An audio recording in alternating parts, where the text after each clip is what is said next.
ఈ వార్డు పెద్దలకు, ముఖ్యంగా నర్సీపట్నం మున్సిపాలిటీ పెద్దలందరికీ కూడా నమస్కారం తెలుపుకుంటున్నాను. మరి మీ అందరూ తెలిసి ఈరోజు ప్రతి ఇంటికి వెళ్తున్నాం. నిన్నే చూసాం, నిన్న 4వ వార్డులో తిరిగాం, రాత్రి 10 గంటల వరకు తిరిగాం.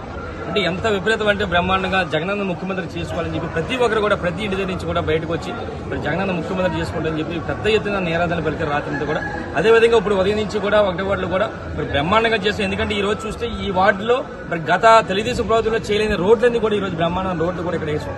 అంటే ఒక 5 సంవత్సరాలు మాకు టైం ఇస్తేనే బ్రహ్మాండం రోడ్లు వేసాం సంగతి మీ ద్వారా తెలియపరుస్తూ ఒకసారి మీ అందరూ తెలియపరచాలి. నిన్న మొన్న మరి అయ్యన్న పత్రి మాట్లాడుతూ ఉంటాడు, చాలా పెద్ద మాట్లాడతాడు. నేను అవినీతి పరుని కాదు, ఒక్క పైసా చేయలేదు అని చెప్పి అంటాడు. ఈ రోజు ఆయన అవినీతి పరుడా కాదని చెప్పి ఈ రోజు మన నర్సీపట్నం నియోజకవర్గం కాదు, రాష్ట్ర వ్యాప్తంగా ప్రజావర్గం చేశాం. కొన్ని వందల కోట్ల రూపాయలు తెలుగుదేశం పార్టీ హయాంలో మరి తెలుగుదేశం ప్రభుత్వంలో మంత్రిగా చేసి కొన్ని వందల కోట్ల రూపాయలు, ఒక 200 ఎకరాల రిసార్ట్స్ కానీ, 100 ఎకరాల బినామీలు కానీ, కొన్ని పెద్ద పెద్ద బిల్డింగ్స్ కానీ, ఇలాగా ఎన్నో వందల కోట్ల రూపాయలు మరి ఆస్తిపరుడు. ఈ రోజు నిన్న కూడా చెప్పాను నేను, 1994లో అందరూ డబ్బులు కూడి ఒక జీప్ ఇస్తే ఈ రోజు ప్రతి ఇంటికి కూడా జీప్ ఇచ్చే పరిస్థితి అయిన పద్ధతికి వచ్చిందని చెప్పి నిన్న కూడా చెప్పడం జరిగింది. మరి నేను ఒకటి చెప్పాలి, ఇందులో మెయిన్ ముఖ్యంగా ఒక స్కామ్ కూడా ఉంది. తెలుగుదేశం ప్రభుత్వ హయాంలో 2015లో నారావర లెక్కర్ స్కామ్ ఒక లెక్కర్ స్కామ్ ఉంది.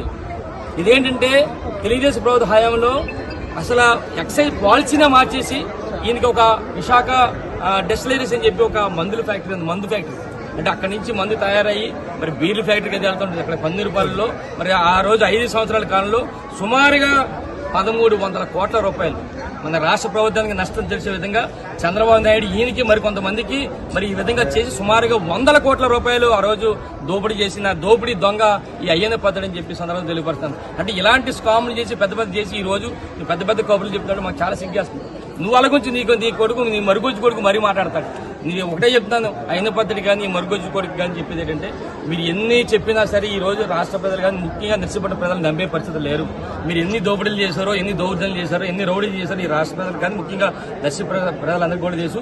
మీరు ఎన్ని పొర్లు దండాలు పెట్టినా సరే అలా దండాలు పెట్టుకుంటూ అల్లిపోడిపోవాలి తప్ప ఇక్కడ నర్సీపట్నం ప్రజలు రేపు బట్టలు ఉడి తీసి కొట్టే పరిస్థితి మీ ఇద్దరికి కూడా అక్కడ అయిన పద్ధతి కానీ వాళ్ళ కొడుకు మరుగుజ్జు పద్ధతి కూడా వస్తుందని చెప్పి సందర్భం తెలియపరుస్తూ ఈ రోజు ఎట్టి బస్సులు కూడా జగన్మోహన్ గారి నాయకత్వాన్ని ప్రజలందరూ కోరుకుంటున్నారు.